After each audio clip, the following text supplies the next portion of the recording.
നമോ നാരായണായ നമഃ.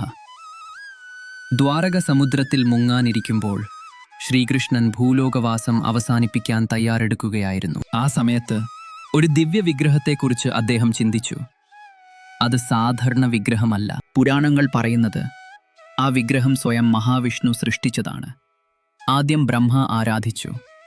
പിന്നീട് ശ്രീകൃഷ്ണൻ തന്നെ ദ്വാരകയിൽ പ്രതിഷ്ഠിച്ച് നിത്യപൂജ ചെയ്തു. ദ്വാരക മുങ്ങുമെന്നറിഞ്ഞപ്പോൾ ശ്രീകൃഷ്ണൻ തൻ്റെ പരമഭക്തനായ ഉദ്ധവനോട് ഒരു നിർദ്ദേശം നൽകി. ഈ വിഗ്രഹം ഭൂമിയിൽ സുരക്ഷിതമായ ഒരു പുണ്യസ്ഥാനത്ത് പ്രതിഷ്ഠിക്കണം. പക്ഷേ ഒരു ചോദ്യം ഇവിടെ ഉയരുന്നു.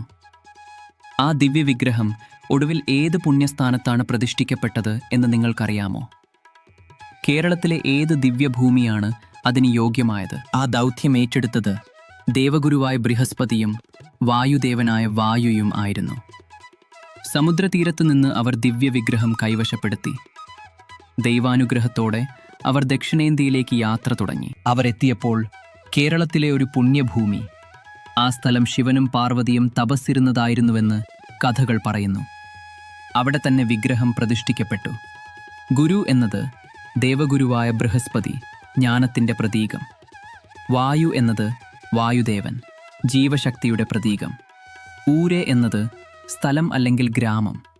അങ്ങനെ ആ സ്ഥലം ഗുരുവായൂര് അറിയപ്പെട്ടു. ഇവിടെയുള്ള ദേവൻ 4 ഭുജങ്ങളോടുകൂടിയ മഹാവിഷ്ണു രൂപത്തിലാണ്. ശംഖ്, ചക്രം, ഗദ, പദ്മം കൈകളിൽ. എന്നാൽ ഭക്തർ അദ്ദേഹത്തെ വിളിക്കുന്നത് ഗുരുവായൂരപ്പൻ. ഭക്തന്മാർ വിശ്വസിക്കുന്നത് ഇത് ഭൂലോക വൈകുണ്ഠമാണെന്ന്. ഗുരുവായൂരപ്പനെ ഒരിക്കൽ ഹൃദയത്തിൽ വിളിച്ചാൽ അദ്ദേഹം മറുപടി തരാതെ ഇരിക്കില്ല എന്നാണ് വിശ്വാസം. ലക്ഷക്കണക്കിന് ഭക്തർ എത്തുന്നു. വിളക്ക് തെളിയുമ്പോൾ, മേളം മുഴങ്ങുമ്പോൾ ആ അന്തരീക്ഷം തന്നെ വൈകുണ്ഠത്തിൻ്റെ അനുഭവം പോലെ തോന്നും. പലരുടെ ജീവിതത്തിൽ സംഭവിച്ച അത്ഭുതങ്ങൾ, അനുഗ്രഹാനുഭവങ്ങൾ, സന്താനപ്രാപ്തി, രോഗമുക്തി ഇവയെല്ലാം ഗുരുവായൂരപ്പൻ്റെ കരുണയായി ഭക്തർ കാണുന്നു. ചെറിയ കുട്ടികൾക്ക് ചോറൂണൽ നടത്തുന്നത് ഇവിടെ അത്യന്തം വിശേഷം. അത് അവരുടെ ജീവിതത്തിൻ്റെ ആദ്യ അനുഗ്രഹമായി കരുതപ്പെടുന്നു. ദ്വാരകയിൽ നിന്ന് രക്ഷപ്പെട്ട ദിവ്യവിഗ്രഹം ഇന്ന് കേരളത്തിൻ്റെ ഹൃദയത്തിൽ ജീവിക്കുന്നു. ഒരിക്കൽ ഗുരുവായൂരപ്പ എന്ന് സത്യഹൃദയത്തോടെ വിളിച്ചാൽ അനുഗ്രഹം ഉറപ്പ്. പ്രത്യേകിച്ച് ഏകാദശി ദിവസങ്ങളിൽ ഗുരുവായൂരിൽ ഭക്തിസാന്ദ്രമായ അന്തരീക്ഷമാണ്. ഗുരുവായൂർ ഏകാദശി, വൈശാഖം, കൃഷ്ണജന്മാഷ്ടമി, മണ്ഡലകാലം ഈ ദിവസങ്ങളിൽ ക്ഷേത്രദർശനം അതിപുണ്യം എന്ന് വിശ്വാസം.